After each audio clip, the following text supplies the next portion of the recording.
Innal hamdalillah nahmaduhu wa nasta'inuhu wa nastaghfiruh wa na'udzu billahi min syururi anfusina min sayyiati a'malina. Man yahdihillahu fala mudhillalah wa man yudlil fala hadiyalah. Asyhadu an la ilaha illallah wahdahu la syarikalah wa asyhadu anna Muhammadan abduhu wa rasuluhu alladzi la nabiyya wa la rasula ba'dah.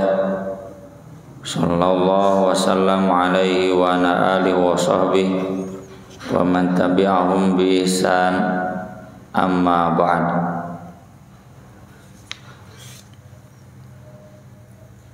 Hadis dari Anas bin Malik radhiyallahu an yang menceritakan marra Abu Bakrin wal Abbas radhiyallahu anhuma. Abu Bakar dan Al Abbas paman Nabi, ya, ayahnya Ibnu Abbas, semoga Allah meridhai mereka berdua, lewat di majlisin min majalisil ansor, di satu majelis orang-orang Ansor yang sedang berkumpul, tapi wahum yabukun, mereka sedang menangis, ngarariung, ngalalobrol, ya, sambil menangis. Faqala, maka bertanya, kemungkinan besar kata Ibnu Hajar ini adalah Al-Abbas, ma yubkikum, apa yang membuat kalian menangis? Qalu, kata sahabat-sahabat orang Ansor tersebut, zakarna majlisan Nabi sallallahu alaihi wasallam minna, kami teringat majelis Nabi sallallahu alaihi wasallam dari kami. Dalam keseluruhan sanadnya kalau kita telusuri, ini terjadi kejadiannya ketika Nabi sallallahu alaihi wasallam menjelang wafat, ketika Nabi sallallahu alaihi wasallam sakit dan kajian libur udah hampir 2 minggu, ya, dan Nabi sudah sakit parah. Nabi sallallahu alaihi wasallam itu kan nyaris nggak pernah sakit, ya. Jadi sakitnya itu yang nanti disebutkan dalam hadis sendiri oleh Nabi, hanya ada satu penyakit yang tidak mungkin disembuhkan, yaitu penyakit tua. Dengan penyakit yang Nabi alami saat itu, para sahabat sudah berfirasat bahwa umur Nabi sallallahu alaihi wasallam tidak akan lama lagi. Maka sahabat-sahabat Ansor ini menangis karena rindu bermajelis dengan Nabi sallallahu alaihi wasallam, dan sedih seandainya Nabi sallallahu alaihi wasallam kemudian wafat, padahal mereka masih ingin bersama dengan beliau. Fadakhala ala Nabi sallallahu alaihi wasallam, lalu Abbas masuk ke rumah Nabi sallallahu alaihi wasallam. Abbas dan Ali ini keluarga Nabi yang sigap mengurus Nabi sallallahu alaihi wasallam ketika sakit sampai wafatnya. Abu Bakar, Umar sama, tapi yang mengurus teknis langsung itu keluarganya, karena Abbas kan keluarganya, Ali keluarganya, menantunya malah. Maka dari itu hadis-hadis seputar Nabi sallallahu alaihi wasallam sakit, wasiatnya apa, itu Abbas yang menyampaikan banyak. Fa akhbarahu bidzalik, lalu Abbas menyampaikan kepada beliau, orang-orang Ansor cenah menangis rindu dengan majelis Nabi. Qala fa kharaja Nabi sallallahu alaihi wasallam, maka Nabi sallallahu alaihi wasallam keluar dari kamarnya. Wa qad asaba ala ra'sihi hasyata burdin, dan beliau diikat kepalanya atau asobate di perbannya, ditutup, ikat kepalanya dengan hasyata burdin, kain mantel yang tebal, kan sedang sakit ya. Qala fasoidal minbar, beliau lalu naik mimbar. Walam yas'aduhu ba'da dzalikal yaum, dan beliau tidak pernah lagi naik mimbar sesudah itu. Jadi ini ceramah Rasulullah sallallahu alaihi wasallam yang terakhir sebelum wafat. Fahamidallah wa athna alaih, lalu beliau bertahmid kepada Allah dan menyanjungnya. Tsumma qala, kemudian beliau bersabda, usikum bil ansor, aku wasiatkan kalian kaum Ansor. Kalau diwasiatkan berarti jaga dengan baik, hormati, hargai. Fa innahum karishi wa aibati, karena sungguh mereka adalah perutku. Wa aibati, kalau bahasa kita, dan dompetku. Perut itu menunjukkan tempat batin, kalau aibati itu menunjukkan tempat dohir. Nah, perut kan di dalam ya. Semua yang dimasukkan ke perut itu semua yang baik, yang jelek nggak mungkin, kan kita hati-hati. Termasuk aibati itu wadah untuk barang-barang berharga, biasanya terbuat dari kulit. Nya dompet baheula kan terbuat dari kulit, ayeuna ge banyak yang dari kulit. Kan yang berharga kita simpan di dompet, kartu-kartunya mau cuculan di mana wae. Apalagi ATM, uang, termasuk emas mana dompetnya, na lemari besi. Maksudnya kata Imam Ibnu Hajar, ini adalah gambaran bahwa orang-orang Ansor itu bitonati wa khossati. Bitona itu kepercayaan batin. Orang-orang yang Nabi SAW percayai batin mereka. Bukan lahir deui percaya jeung hate-hatena. Makanya istilah bitona itu jadi teman dekat atau penasihat atau karyawan, tergantung posisinya. Kalau di atas berarti atasan yang paling dekat, sudah saling percaya. Kalau setara berarti teman yang paling dekat, sudah saling percaya. Kalau di bawah berarti karyawan yang paling dekat, sudah saling percaya. Anu ulah siga karyawana sinirina jubir we nya. Dipercaya ku indungna jol bea pe tanah kabeh. Tama berarti lain bitona ya. Makanya ada larangan di Al-Qur'an, la tattakhidu bitonatan min dunikum, tidak boleh menjadikan bitonah kepercayaan orang yang bukan dari agama kamu. Orang kafir tuh nggak boleh dijadikan kepercayaan. Tapi kalau mereka dipekerjakan mah boleh-boleh saja ya. Nabi juga kan berinteraksi, dagang, berserikat, bisnis, berkongsi dengan orang-orang kafir, cuma jangan terlalu percaya. Bisi jiga nirina jubir eta ya. Wa khossati itu artinya orang-orang yang spesial untukku ya. Kan aibah itu tadi wadah uang, wadah yang berharga.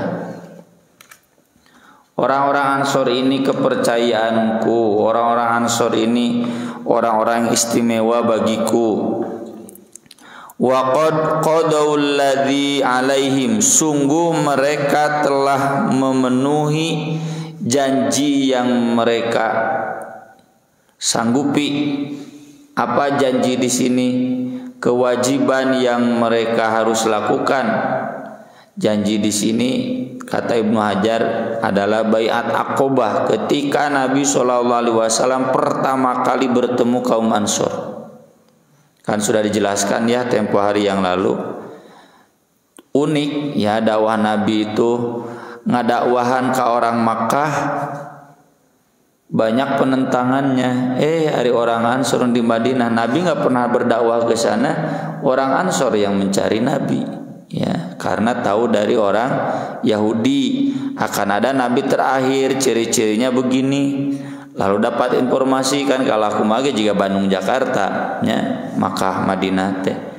Cenah itu di Bandung aya nu ngaku nabi. Ciri-cirinya persis sama Badami ya kan. Rombongan pertama 12 orang datang ke Makkah, diterima oleh Nabi di Aqobah. Aqobah itu kan di Mina ya, yang dijadikan jamroh atau jumroh. Itu tempat tersembunyi, bukan di Makkah. Kan Mina itu sampai sekarang juga kota mati ya. Tempat tersembunyi di balik pohon. Dulu ada pohon, kalau sekarang mah tugu-tugu ya, tugu Jamarot ya, di balik pohon-pohon. Nah, rombongan kedua tahun depannya pas musim haji ya. Tekan pas musim haji mau berbaur, jadi mereka tinggali gitu ya. Di Mina itu kan berbaur ya.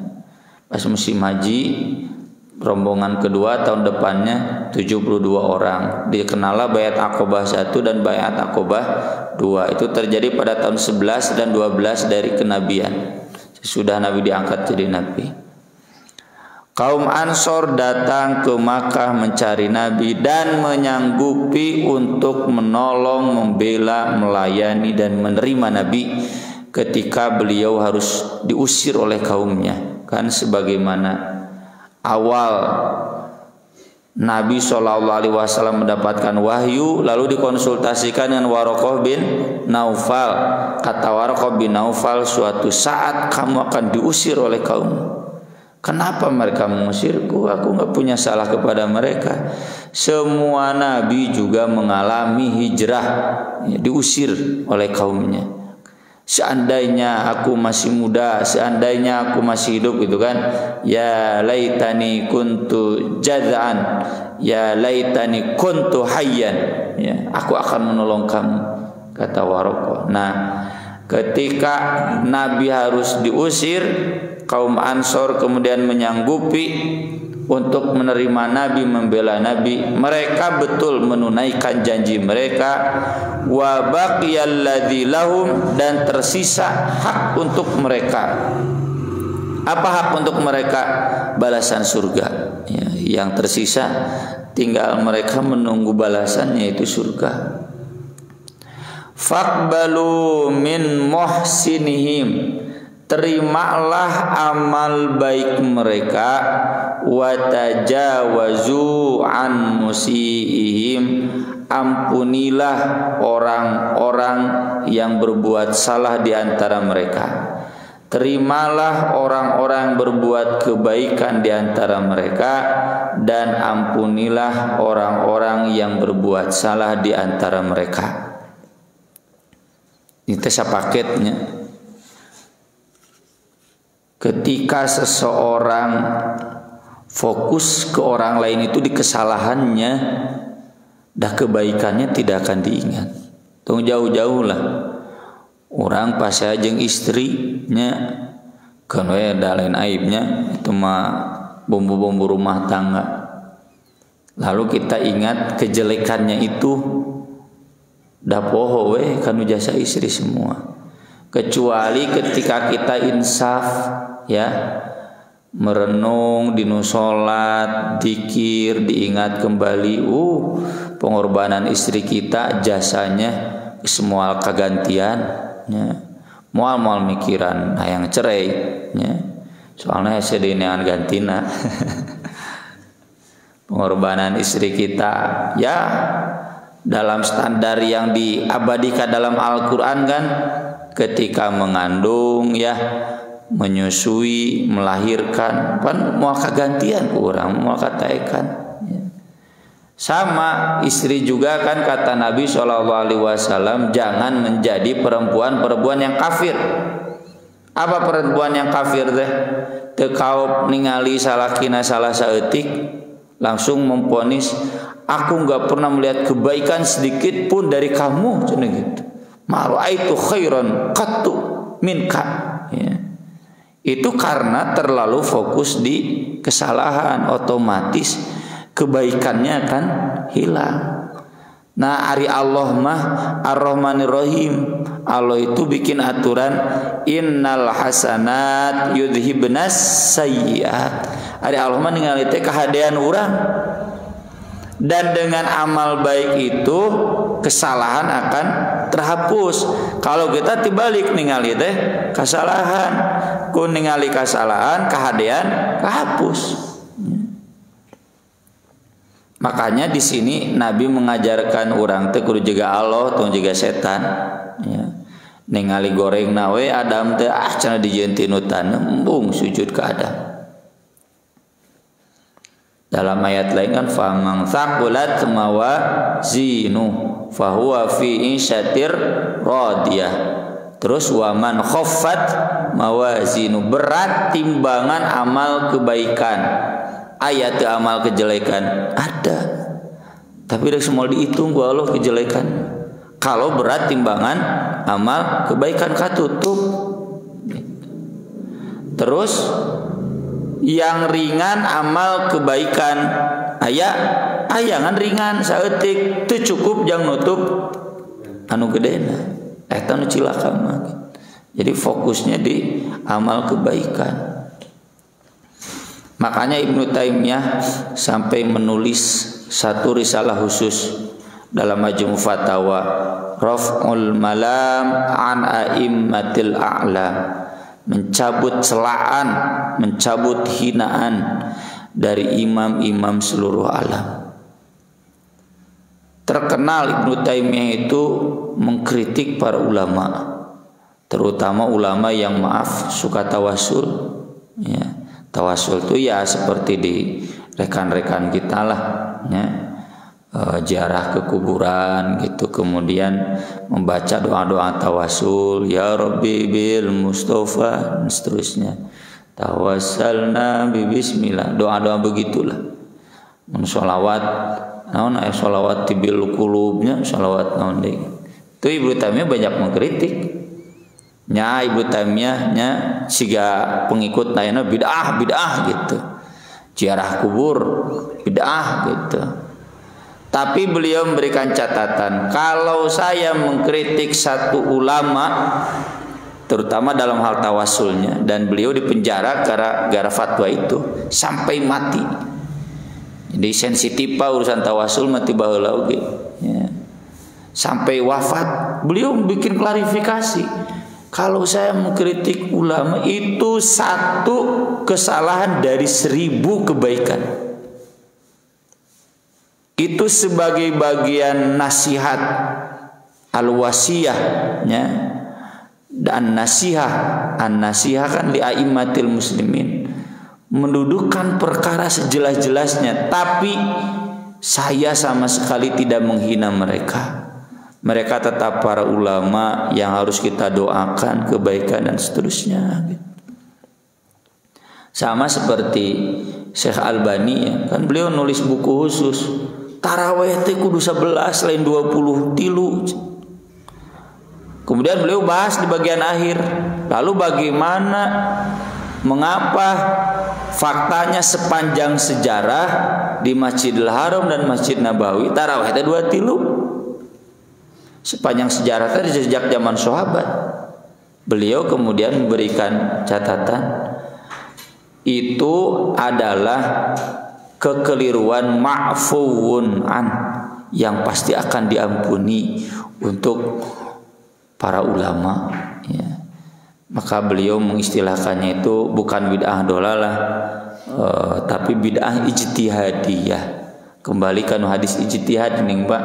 Kalau benar dapat 2 pahala, kalau salah dapat 1 pahala. Itu memponis neraka entong bidah nu kitu mah. Ini yang mohon maaf ya sering saya nyatakan dan sering banyak umat anu salah fokus, salpok ya, gagal fokus galpok. Wah cenah menang muludan teh sana sudin teh kumaha itu tengah Bandungan ya. Sampai hari ini saya masih tegas mengatakan maulid bidah. Tapi itu kan yang mengamalkannya ulama sekelas Ibnu Hajar ini nulis Fathul Bari.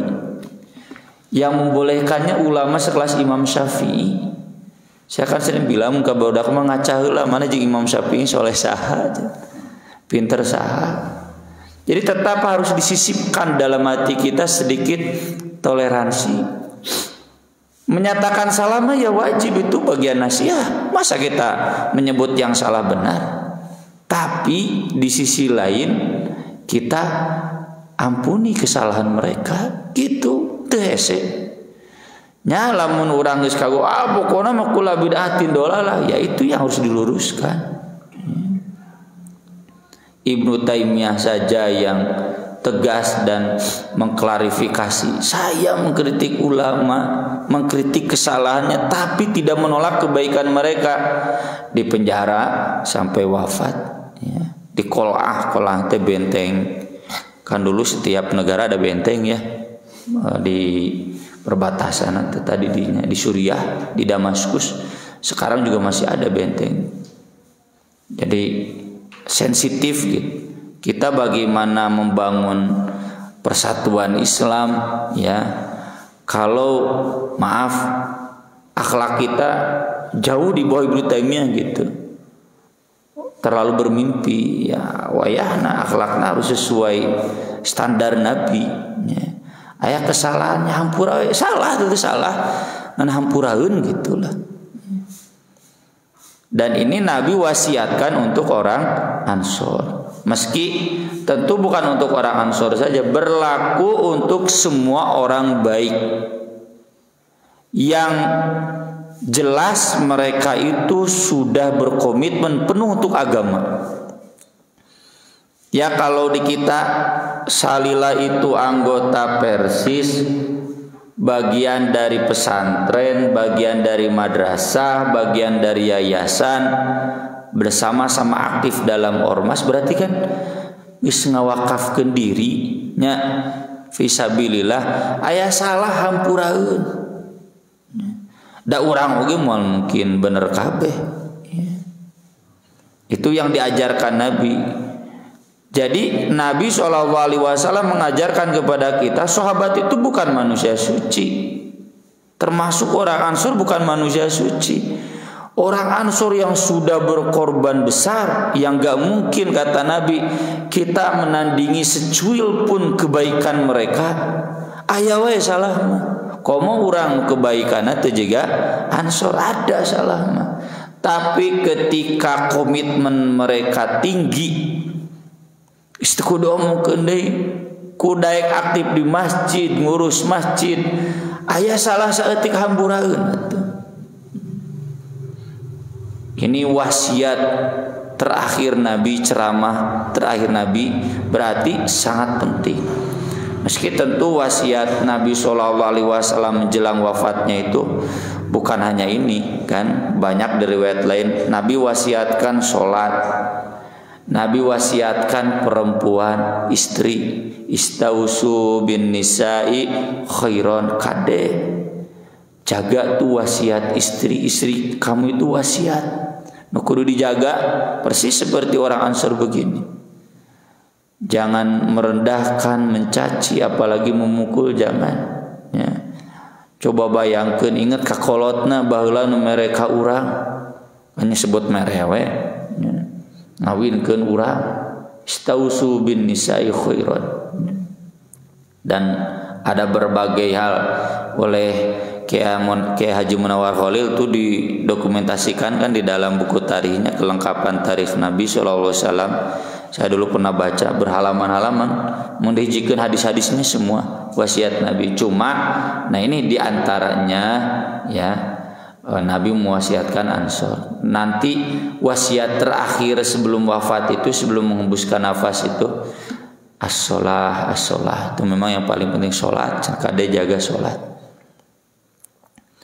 Kemudian dalam riwayat lain dari Ibnu Abbas, masih kasusnya atau kejadiannya sama terkait ceramah Rasulullah SAW terakhir menjelang wafat. Kharaja Rasulullah sallallahu alaihi wasallam wa alaihi milhafatun. Rasulullah sallallahu alaihi wasallam keluar sambil diharudung gitu nya, naon diharudung teh berselimut tapi bisa dianggap sare. Bari diharudung. Ditutup lah tubuhnya karena kan sedang sakit. Muta'attifan biha alaman kibaihi, yang diikat di atas dua bahunya. Wa alaihi sobatun dasma, beliau juga memakai sorban hitam ya. Hatta jalasa alal minbar, sampai duduk di atas minbar. Fahamidallahu wa athna alaih, beliau bertahmid kepada Allah dan memujinya. Berarti ceramahnya sambil duduk ya, nggak sambil kan dulu mimbar nggak ada yang begini Pak, ini mah podium kan. Mimbar itu dulu 3 tangga udah ya, 3 podium di pasantren lah ya, paranti santri ceramah. Nah gitu tuh mimbar, dan ada tempat duduk, jadi bisa sambil duduk. Kan Nabi khutbah Jumat duduk dulu kan, jadi ada tempat duduk. Mundi kita di mananya mimbar seperti dulu mah pernah saya lihat di Istiqlal duka, tapi akhirnya bisa direnovasi ya. Jadi ceramah itu nggak ada podium begini ya. Ada masjid kata Ustaz Rahmat Najib di daerah apa Buah Batu, tata cenah mimbarna juga Rasulullah, lalu cenah bilang ke beliau, mimbar-mimbar yang ada di sini bid'ah cenah. Seri WC atau urusan mimbar wainya bid'ah, ke cenah mikna bid'ah ya. Ya meja bid'ah ya. Itu mah urusan duniawi ya.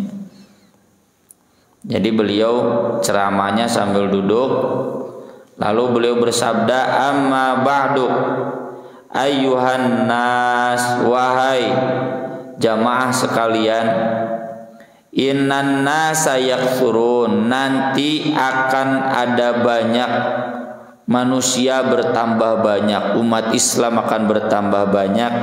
Wa taqillul ansor, sedangkan kaum Ansor menjadi sedikit. Hatta yakunu kal milhi fit ta'am, hingga seperti garam dalam makanan. Aya uyah sa sinuk pan moal, sa senok ogi jarang, sedikit saja garam itu. Tapi membumbui ya, aya paribasa asa teu uyahan ya. Sedikit tapi penting. Faman waliya minkum amron, maka siapa saja di antara kalian yang jadi pemimpin, yadurru fihi ahadan aw yanfa'uhu, yang memadorotkan dalam kepemimpinannya kepada seseorang atau memberikan manfaat kepadanya, fal yaqbal min muhsinihim, terimalah dari orang baik mereka, wa yatajawaz an musihim, dan ampunilah orang yang berbuat salah dari mereka. Dalam riwayat lain Anas bin Malik juga meriwayatkan yang sama. Jadi ini hadis yang kita bahas dari 2 sahabat, 1 dari Anas, 2 dari Ibnu Abbas, dan dua-duanya sama dari Abbas. Wan nasu sayakturun wa yaqillun, nanti umat Islam akan bertambah banyak sementara Ansor akan sedikit. Kata Ibnu Hajar, sampai sekarang terbukti orang Ansor itu bahkan punten habis, nggak ada keturunan yang ada kan tinggal Quraisy, keturunan dari Ali dan Fatimah, karena memang itu ada wasiat khusus dari Nabi, perhatikan keluargaku. Maka keluarga Nabi itu dari dulu dijaga silsilahnya sampai sekarang. Dan kita sudah bahas kan tempo hari yang lalu di seputar sahabat yang menjadi ahlul bait Nabi, keluarga Nabi.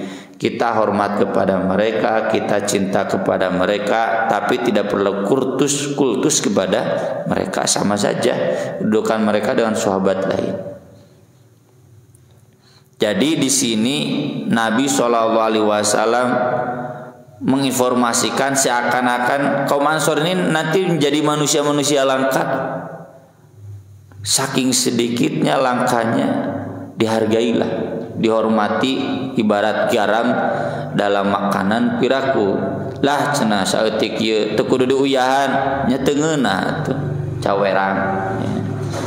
Jadi Nabi SAW sampai mewasiatkan siapapun nanti pemimpinnya, sok karasaku bapak nu jadi pemimpin, ya minimal di rumah tangga pan babari ningali batur nu salah teh, atau sama juga katanya rakyat ke pemimpin. Tapi ketika jadi pemimpin terasa ini dia menyakiti kita, ini kurang bagus. Yang ini bagus ke kita, ya antara oposisi dan pengikut kan ketika jadi pemimpin. Pokoknya terlepas dari bagaimana nanti kaum Ansor, terimalah orang-orang baik mereka, ampunilah orang-orang salah dari mereka. Ini nanti terkaitnya dengan hadis berikutnya. Karena kan Ansor di masa pertama nggak mau berbaiat, ada kaum Ansor nggak mau berbaiat kepada Abu Bakar karena persoalan politik, ya. Dan kemudian kita tahu sepanjang sejarahnya baik Abu Bakar sampai Ali bin Abi Thalib itu tidak pernah berkonfrontasi dengan kaum Ansor yang tidak mau berbaiat.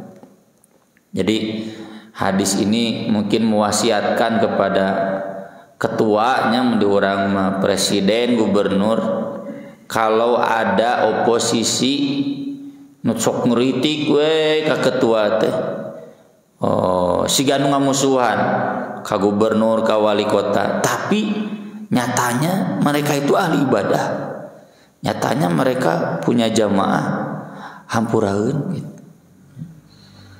Nyatanya mereka orang-orang yang komitmen pada agamanya tinggi, ya. Maka ya jangan diambil hati itu untuk diampuni, ya. Jadi secara umum kita mengampuni orang yang salah itu disyariatkan. Nah, hadis ini lebih khusus lagi kalau itu adalah orang-orang baik seperti kaum Ansor. Mudah-mudahan kita bisa mengambil ibrah, ya, seperti yang tadi saya sebutkan.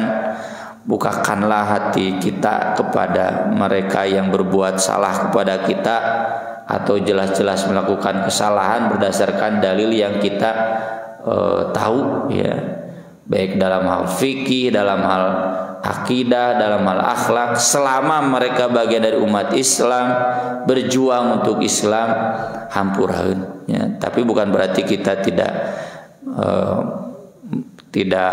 menolak kesalahannya, salah salah, we. Tapi di sisi lain harus ada hati yang diajarkan oleh Nabi SAW di sini. Ampuni orang-orang yang berbuat salah dari mereka. Lihatlah kebaikannya, jangan lihat kesalahannya. Sekian yang bisa kita bahas pada pagi hari ini. Mudah-mudahan bermanfaat. Sebelum ditutup, barangkali ada yang mau menambahkan, mangga nyangakeun. Pak Haji, cukup atur nuhun kana paratosana. Aqulu qawli hadza wa astaghfirullah li wa lakum. Subhanakallahumma bihamdik asyhadu an la ilaha illa anta astaghfiruka wa atubu ilaik. Wassalatu wassalamu ala Rasulillah. Wassalamu alaikum warahmatullahi wabarakatuh.